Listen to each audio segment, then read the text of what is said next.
Добар ден, почитувани, добре дојдовте. Денеска да си кажеме со двајца актери со исклучително богати биографии, двајца актери кои речиси да не се симнуваат од сцената, или се на театар, или на филм, или на телевизија. Кога не се на репертоарот на Македонскиот народен театар, тогаш се некаде во регионот, деновиве беа актуелни и со некои фестивали надвор од Македонија, а непосреден повод за гостувањето на Јордан Симонов и Александар Микич 50-та јубилејна представа на хит представата во Македонскиот народен театар Торонто Експрес. Господа, добро дојдовте во студиото на Телма. Добре те најдов. Какво е чувството во среда? Впрочем, задутре имате 50-та изведба на Торонто Експрес, хит представа која ете така, очекувавте ли толку долго да живее со и за публиката? Па искрено не. Имавме, значи, во процесот на правење, кога на почеток се одлучивме дека треба да ја правиме, тоа е уствари правено по книгата на Зоран Спасов Зов Тивам Штркот. Тогаш беше таква една политика да се работат само дуодрами, монодрами, бидејќи беше нели актуелно уште короната. Му го предложив на Јоцо му се свиѓаше текстот и влеговме со голем ентузијазам да го правиме. Извадивме многу работи од книгата, адаптиравме, правевме, сечевме, значи целото. И у еден момент свативме дека друго е кога читаш, а друго е дека тоа треба да се преточи во представа која треба да ги има сите законитости што ги има една представа и паднавме у блага депресија каде што работиме едно друго, ама бидејќи од толку многу што бевме инволвирани во материјалот, не знаевме дали тоа е добро или лошо. И у најдлабоките маштари што си ги имавме, викам, што знаеш, можда и ќе биде супер, можда ќе биде добра, можда ќе изиграме 50-100 представи и стигнавме до влеговте со голем ентузијазам и напор, но не без големи очекувања, но ете стасавме докаде што стасавме. Во представата Јордан Симонов во улога на режисер и како што рековте Александар Микич монографија, сам на сцената, а Торонто Експрес представа која зад хуморот носи всушност една монодрама, извиниките. Монодрама, како рекавте? Монографија. Нема врска. Значи, пардон, ви се извинувам. Монодрама, да. Да. Сега истата работа од моја гледна точка, значи јас почнав да се бавам малце и со режија, завршив мастер за режија и предложив проект во Министерството за култура. Меѓутоа, тоа беа бурни времиња, каде што некои театри ги одбиваа проектите, некои веќе добиени проекти, некои примаа нови, така да во целата таа... Зборуваме за 2021? Па малци порано, 19-20, значи тука негде... Пандемија. Ужас. Бурни времиња во смисла на пандемија или? Во смисла на пандемија. Значи во смисла на пандемија, каде што за прв пат добивме директиви дека не треба да се прават големи представи, треба да се прават монодрами или евентуално со двајца. И во тоа, а јас имав поголем текст, значи сакав да работам со поголема екипа и сега барав можности некако како тоа да го трансформирам и ете се погоди колегата Микич, кој заедно сме веќе 40 години на академија, почнавме заедно, се запишавме на... Врсници сте, впрочем, исто. Па, он е постар од мене една година. Не цела. Така да, дојдовме до ова, до идејата, ми рече, ајде прочитаа новелата, тоа повеќе е новела, така. Тивам Штркот и хуморот, темата, начинот на кој е прикажано на кој е прикажано печалбарството на еден современ јазик, нас многу не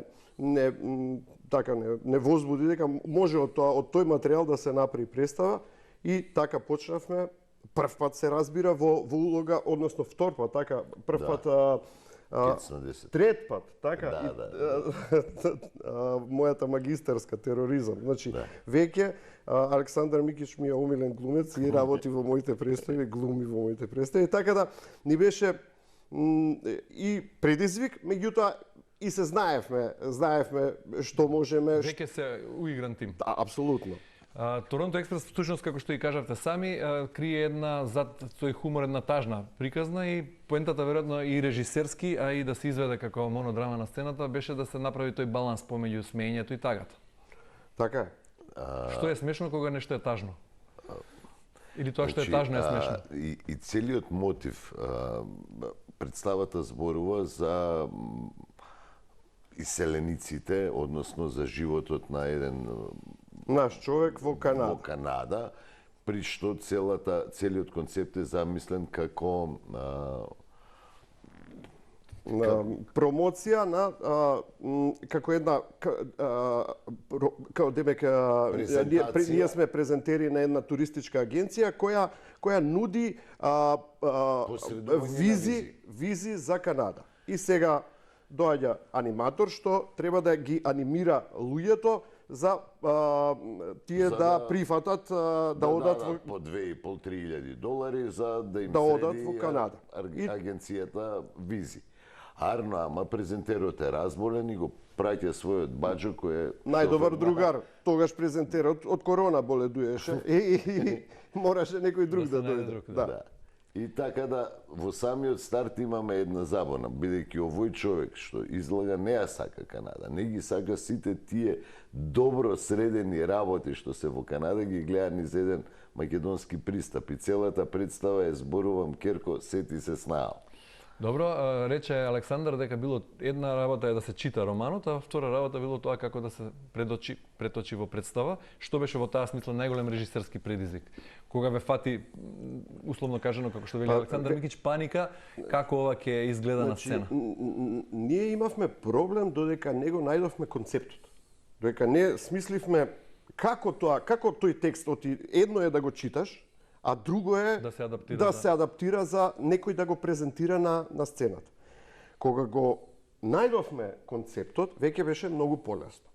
И веќе почнавме, имавме еден голем ресерч, да употребам се еден модерен збор, каде што ја офативме Канада ептен убаво со сите нејзини мани и доблести. Да, значи Тивам Штркот ни беше основа, а тука се вплетени во самата представа уште многу други искуства од наши луѓе кои лично ги знаеме и така да направивме еден склоп кој е многу поразличен од самата книга. И сега, нашиот човек кој живее 20 години во Канада, а не ја сака Канада, доаѓа тука конечно во неговата Македонија по работа за да презентира и за да ги презентира убавините и доблестите на Канада и сваќа кога доаѓа тука со што се соочува. Мислам, добро е сеа да дојде тој човек и да го види Скопје како е сеа. Мислам, тоа исто се повторува таа целата матрица. Одеднаш сите работи што он ги има, што ги гаи таму 20 години за Македонија, го дираат по глава и сваќа дека тоа не е така, дека он си има друга визија за земјата во која се родил. Така, мечтал за некој друго. Да, се враќа тука и таксистот му вика, само една реченица, да не влегуеме, таксистот му вика дека кај нас, како беше со семафорот? Застануваат, се возат. Он е изваден од памет, бидејќи у Канада е сообраќајот среден феноменално, нема шанси ти да застанеш 4 жмигавци да купиш цигари или било што. Одеднаш влага тука у такси каде што прво стандардот за таксито не задоволува, а после хаос во сообраќај, сите му и стојат на семафор вака, црвено и покрај нив проаѓа кола.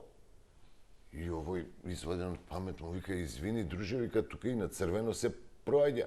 А овој му вика, жуто и 3 секунди црвено, тука ти е зелено, брат. А добро, бидејќи е монодрама, кој ги прави овие реплики? Ако си сам на себе? Заедно ги направи. Мислам, он ги кажува, меѓутоа заедно ги и многу повеќе ликови таму што се појавуваат у самата. Игра повеќе ликови, да, не само Митре Стрелата као главен. Не, Божо Вампир. Добро, бидејќи А Митре Стрелата е главен лик во баџето. И бидејќи одлично ја проучивте Канада и подлабоко влеговте не само во однос на македонските иселеници таму и нашата диаспора, Што е предноста, што слабост кога ја мерите Канада и ова враќање тука на тие иселеници таму? Бидејќи и Канада веќе не е ветената земја, верно? Добро, мислам, види, сега ова е книга од 2005 негде. Така нешто. Значи, и тоа е многу различно време од она што е сега. Значи, сега не збориме за Добро, вие кога ја поставувавте представата беше 2020, Да. Значи, рековте навлеговте во сите социјални аспекти на канадското општество, така што ги веројатно ги детектиравте дека и таму има слабости, дека и таму не е веќе како што беше. Меѓутоа, кога ќе направите една голема паралела, еве вака, тука се проаѓа на црвено. Па ќе кажеме, значи, освен Канада, не знам која друга земја, можда овие нордиските земји и Швајцарија од Европа може да парираат у однос на среденоста, чистотата, социјалниот аспект. Се што не е Скопје. Се што не е Скопје. Канада е друга планета. Тоа е сосем различно од она. Значи, дури е чудна и за многу поразвиени земји од Македонија. Значи, и они се чудат на нивниот. Сега, да, како иде времето и слушаме, нели, дека има и у Канада више некои такви пукнатини во системот. Пукнатини во системот, ама, например, фасцинантно, тоа не е влезено во представата, ама фасцинантно беше дека некои закони од 1800 и некоја година ден денес важат. Се уште важат во Канада. Кои немаат врска со реалноста, нели, за... Ја игравте представата пред нашинците таму? Ма не, тоа беше желба и ни цело време ни правеше авторот му дека таму ќе отидеме, меѓутоа еве не сме отишли. И најинтересно е кога ќе дојдат луѓе од Канада. Нели се вратиле во родниот крај, ќе дојдат на представата и тоа е посебен доживљај за нив и секогаш остануваат, ме чекаат после представа и ми викаат чекај, ти си живеел во Канада и А сте биле негош туристички, не сте ни патували таму? Не. Интересно, значи. Не, ама ресерчот што го направивме беше како да сте биле таму. Да. Добро, Торонто Експрес зборува за таа вечна наша тема, иселувањето од Македонија, нешто што го имаме како процес и порано и сега. Дали нешто е сменето во таа наша генерално иселеничка приказна или се уште сме на тој истиот воз иселенички? Па сега, од оваа приказна што овакво, значи, тоа се нови генерации и они се прилагодуваат на новото време, на новото живење. Еден од главните, еден од главните мотиви што ни беше баш тогаш кога зборувавме со Јоцо за да ја правиме беше моментот што се одлива младата и интелектуална, а не само интелектуална, туку и работна сила од Македонија. Значи, луѓето што вредат си одат од оваа земја и за тоа беше и мотив да ја направиме оваа представа за да кажеме конечно ало луѓе, свестете сте и не ги пуштајте луѓето да идат, дај да направиме тука Канада. И бидејќи нели вие уметниците, особено актерите, режисерите сакате да кажете дека театарот е денес најдоброто или најреално огледало на општеството, и кога ќе погледнете во тоа огледало од ваш светоглед, што гледате во него? Гледате некоја трагикомедија која предолго трае, нешто ја гледам драма на абсурд. Подолго време е тоа? Па 30 години. Од бумбари. Тоа се дијата, да. Ова е нашето живење драма на абсурд. Има трагикомични елементи, меѓутоа повеќе е во драма на абсурд каде што тотално неочекувани работи се случуваат, кои во некое логично живење не би требало да ги има. Ама веќе се навикнавме и ништо не може да не изненади. И нема простор за надеж во таа наша приказна? Па, ама ние сме тука денеска, еве во овој момент и правиме муабет со тебе и тоа е еден момент на надеж, затоа што некако нешто сме станале од Сабајле на терало да дојдеме до тука и да збориме сега за нешто. Сепак има, мислам, човек надежта последна убива. Тоа е реплика од мој термин каде што. Сакам да кажам дека Мислам дека многу време треба да помине за да се смени нешто тука во тој поглед. Стварно е драма на абсурд, стварно е трагикомедија и греота и веројатно и тоа е мотивот зашто луѓето бегаат, затоа што не ќе децата да им растат во едно такво општество каде што е се корумпирано, каде што имаме доверба во судство од 3%. 3% доверба во судство, тоа ти е рамно на статистичка грешка, така има 100 грама кикирики плюс минус 3%. Тоа е нашата доверба. И ако се обидеме и се потрудиме малку да видиме од убавата, од светлата страна на нештата, и ако Торонто Експрес е приказна за заминување, која би била вашата порака за останување тука? Веројатно имате. Што да им кажете вие на вашите семејства, на вашите деца, на вашите помлади колеги, на идните актери, дека веројатно има нешто и заради што вреди да се остане во Македонија?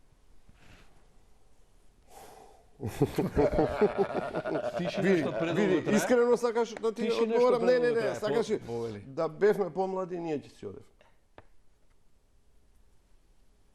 Поразително е, ама тоа е. Од оваа перспектива се каете што Јордан Симонов од времето на Не, готово. Јас не се каем. Меѓутоа, вака кога си правиме муабет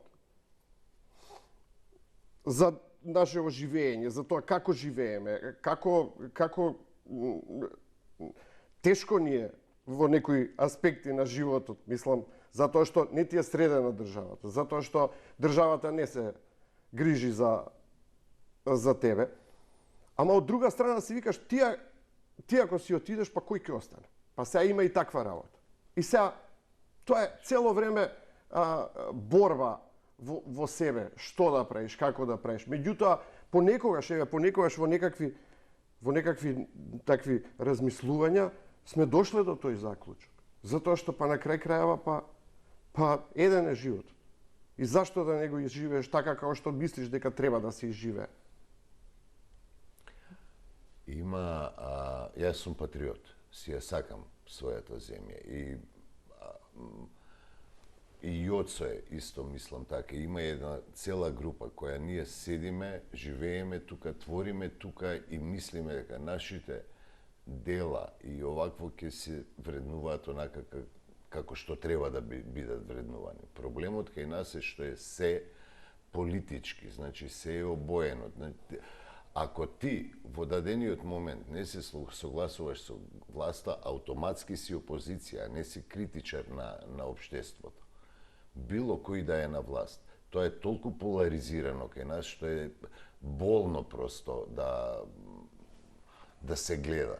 И фактички тоа влијае врз театарот, се појавува цензура, значи се појавува автоцензура. Затоа што гледаш некаква неправда, сакаш со представа да направиш, ама се мериш сега тука дали што ќе добиеш, што ќе изгубиш после таа представа, дали ќе те нападне власта, дали ќе те нападне опозиција, дали ќе те нападне некој било кој, што заради тоа што ги отвараш вистините овдека, така да.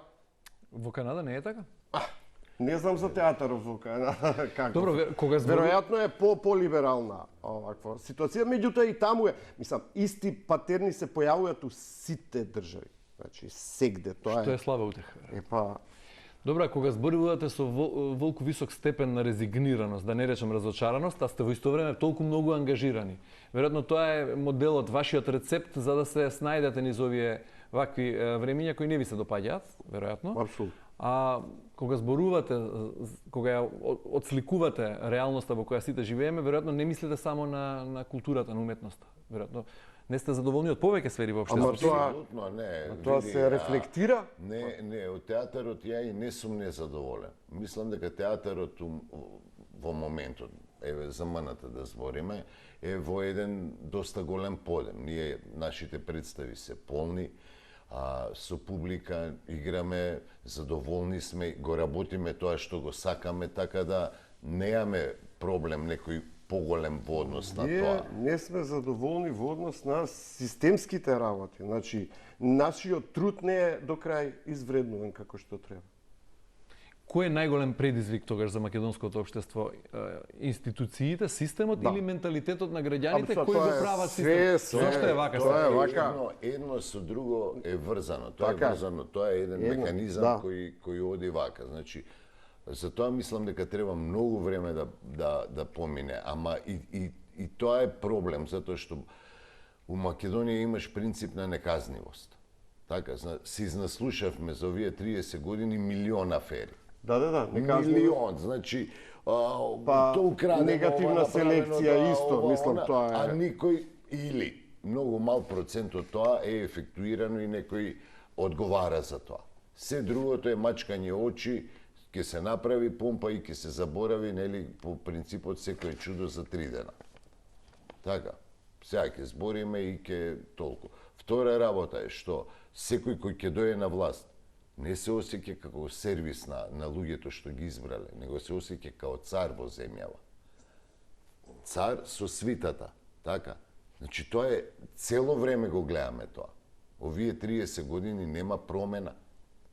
Одеднаш таа свита е неказнива, таа може да вози 250 на сат, да паркира кај сака, да прави све, да поминува на црвено и... Како беше? Не се поминува на црвено туку? Жолто и 3 секунди Зелено? црвено е зелено. Жолто и Кај 3 нас. секунди црвено. Добро, меѓутоа сепак еве веројатно публиката е најнеприкосновениот директор на театар или министер за култура или не знам кој одлучува колку едра представа ќе се игра или нема се игра, така што Сега во моментов, извини што те прекинувам, ја играме уште народен пратеник. Значи таа е Бранислав Нушич, ама со неа сега гостувавте некаде или? Да, во Брчко на фестивал. Интернационалниот фестивал. Како поминавте таму? Одлично. Награди? Па не Уште знаеме, трае. оваа недела при крај ќе се каже. Значи, народен пратеник е напишана пред 115 години. Тоа е Со таа представа, извинете, јас што ве прекинувам сега, добивте награда во Нови Сад лет. да, така беше? стерино позади. Да, добивме награда за колективна игра. И Нушич пред толку време го има опишано овој менталитет. Има точно детектирано моментите на овој народ каде што Грамзливост, желба за власт, желба полтронство, корупција, за превртливост. И ако работите не се смениле повеќе од 100 години, така 140 години, зошто ние би биле ексклузивни и би очекували и би се надевале дека за 35 години би смениле Сакам нешто? да кажам дека е поразително тоа. Дека ако ние играме од тоа време представата, мислевме, нели, го теравме режисерот да е осовремени, да се случува денес Нема и потреба. сега. Не, тие се он толку инсистира, современи автентично репликите, е. репликите се тие. Значи ја имам реплика. И сега сваќаме дека уште попоразително е кога гледаш представа од тоа време, а ништо не е сменето. Луѓето се смеат, ама кисело, пошто и ги боли во исто време. Јас играм заедно со Тања Кочовска, ние сме Спиро и Спироица, така се викаат ликоите, и јас имам во еден момент кај што му викам на главниот јунак на Јеврем, па ти уопште не разбираш политичкава ситуација сега во градов каква е, па партиите, опозиција, власт, па они порано се тепале и нешто било. Сега они се ортаци у сите бизнеси. Они си бркаат работа. Што одговара на реалноста на сите времиња. Апсолутно. И има исто реплика од типот излези, прошетај, агитирај и лажи го. Лажи го овој народ. Лажи го, после тоа не се важи.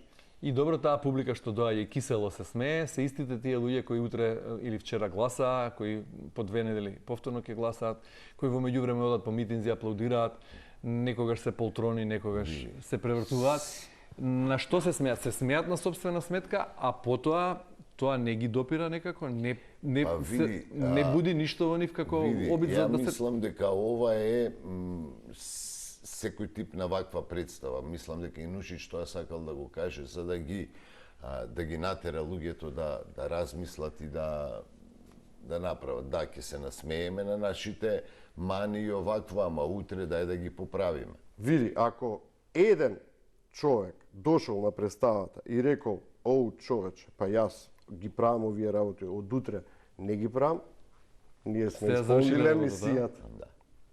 И добро, да го заокружиме овој дел од разговорот, кога одзвонува аплаузот на крајот на представата и останува пораката, секој се излегува со свој впечаток, замислен веројатно, некој со ова што вели Јордан можеби ќе се освести, можеби не. Која е таа атмосфера на впечатоци што доминира? Какво е вашето чувство како изведувачи, како После представа? Да, кога одзвонува аплаузот и кога луѓето кисело се смеат веројатно и повеќе на своја сметка. Еден вентил, луѓето имале вентил, се ослободиле од стресот, од напнатоста, меѓутоа дали се излегува со пораки, иако веќе одговори Јордан, ако еден човек сте премислиле и сте го вратиле на патот? Види, тоа е многу тешко. Мислам, луѓе, како да кажам, мислам, најтешко е сам себе да се анализираш и сам себе да си ги гледаш маните и така да. Добро е, ете, ова, ние театрот му помагаме. Значи, ние нели сме огледало на реалноста и на тоа што се случува и преку огледало тоа веќе има и во психологијата, дури и нашава професија се употребува за лечење на психодрами, има така наречени, кај што ти проблемот на пациентот му го покажуваш, значи му го глумиш, за да тој го види надвор од него и тогаш да го разбере. Така да, ете, тоа е мисијата на... Како лекар од материја, да. како психијатар, така? Добро, вие приватно како се справувате со тој стрес, бидејќи вие ќе им направите стрес релив на гледачите, на публиката, меѓутоа како вие се опуштате? Кој е тој вентил што вие го употребувате за тоа што работите многу напорно, а живееме во едно стресно време? Фамилијата и децата.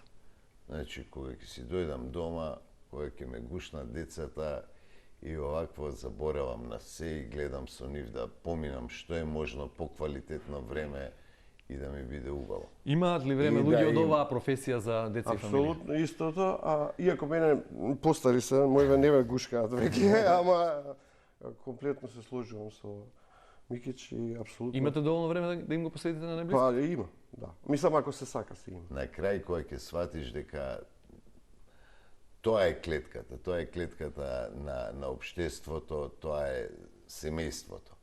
И децата стварно ме опуштаат и сакам да имам поквалитетно и поубаво време и за нив е се ова. Значи сите ние улагаме за нашите деца да може да живеат во некое подобро време, се надевам. И ова што го правите, веројатно го правите со таа намера. Кога последен пат вие сте биле во улога на публика, на гледачи, кога од срце сте се насмеале на ваша сметка или на нешто што ве замислило, па може би ве натерало да се освестите? Па не знам, бевме на представата на Синиша Ефтимов, новата во комедија. Аматери, да, и таму се насмеавме, да. Ве замисли малку? Да. Не, мислам, се знаеме со Синиша, значи сме работеле доста представи и концептот како таков на представата беше интересен, мене ми се допаѓа, имаше некои сцени што беа подобри, некои полоши, ама Тоа е тој тип на хумор Монти Пајтоновски на кој ние сме израснати и кој го сакаме многу и Синиша е мајстор за тие работи. Еве Јордан вели ако би бил помлад, кога би бил помлад, можеби би размислил да се замине од Македонија, но не се кае што не го направил тоа од оваа перспектива сега.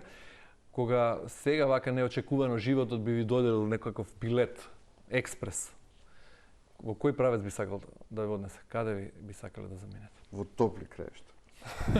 Не само дестинацијски и географски, туку и фигуративно сакав да ве прашам. Како се замислувате себе си и околината во која живееме по 5 години? Повторно тука тој момент на надеж. Има ли надеж дека во Скопје ќе се вози како во Торонто, да речеме, или нема да се поминува на црвено? Значи, сега збориме за соништо, така? И за реални визии, можеби? Не знам, реалноста, со ова темпо со кој одиме е многу споро. Тешко дека ние Многу ќе споро, да. ќе го Па затоа, ако дочекаме најдеме промена експрес на Скопје. Ама, еве, ја да се надеваме дека многу работи се во прашање. Значи, ја прво би сакал да живеам во безбедна средина. Да не се секирам дали моите деца ќе стигнат безбедно од школа до дома или нема да стигнат. Значи, сакам да живеам во едно такво обкружување каде што се ќе биде безбедно средено, каде што социјалниот момент ќе биде добар, каде што нема да мислиме дали овој месец ќе платам струја, а следниот ќе платам вода и такви работи. Пак се вртиме со исти мовет. Така. Цело време. А иначе, А кај нови би сакал да живеам? Би сакал да живеам, као што рече Јоце, покрај вода, покрај некое море, Топли краишта. топли краишта, не да се многу топли, пошто не поднесувам ни топло, Не, ни ладно, не, ама да е умерено, Иде. вечна пролет. Ванкувер. Добро, 12-ка беше последна хит представа, исто така голема представа каде што бевте ангажирани, што остави голем печат кога станува збор за МНТ 2024-2025. Сега подготвувате нова представа. За крај, за што станува збор? Повторно Милчин зад режисерската палка и наскоро премиера. Да, па тоа е една класика. Руски текст, Максим Горки. Да. Помалку поставуван текст на сцените, интересен, доста вака провокативен за нас како актери, доста различни улоги има за сите карактери, така да мешана е екипата, 22 луѓе играат, се работи заедно во едно мало место, доаѓаат инженери кои треба да им донесат пруга во местото. И сега моментот на промена во самото место што го носат инженерите, како влијае на мештаните. Отприлика е... А пораката која треба да биде пренесена или треба да се дојде Треба да се дојде. Представата се вика Варвари и интересен е насловот кој, нели, вака кој ќе помислиш Варвари, мислиш на варвари, а ова е друг тип на варвари. Така да. Така, во меѓувреме, рековме во среда Торонто Експрес 50-ти пат. Да, од 20 часот. Кога станува збор за филм и телевизија, што е најактуелно во периодов? Па имаше една мала дупка со филмови, мислам. Не знам, јас од свој аспект овакво го гледам, ама околу короната, да, не многу слабо се снимаа филмови. И сега почна така, веројатно оваа година, па ја, фатив 2. Тоа, знаеш, и тоа е исто лутрија, тоа со филмовите. Актер во Македонија е на ниво на така, на некоја наградна игра. Ако добиеш, ако не, може да имаш период од 10 години, може да те затерат филмови. Без разлика со каков бекграунд и колку квалитет. Без разлика. Сега, има некакви можности за да се отвориш и регионално, меѓутоа тоа е исто многу тешко и тоа многу ретки, само ретки поединци го прават тоа. Така да, јас овој период го снимив два, еден краток, еден долг. Краткиот се вика Клупа на Трифун Ситниковски, интересна приказна, а долгиот играв една така епизодна, доста јака епизода во новиот филм на Милчо Мачевски Збогом Копакабана. Александар? Ја работев со Тамара Котевска летоска и она сними долгометражен филм, она еве сега прави кршнели со Штаркот, документарниот последен нејзин филм. Се надевам дека и овој играниот ќе биде на исто рамниште со тој. Така, Јордан, Александар, ви благодарам многу за гостувањето. Ви посакувам уште многу улоги и театарски изведби, филмски остварувања и секако телевизија. Ти благодарам на поканата, да сме живи и здрави, да се гледаме. И да ни дојдете повторно во тело. Апсолутно. Почитувани, тука е крајот на ова издание. Ви благодарам на вниманието. Останете на оваа фреквенција и довидување утре во истиот термин.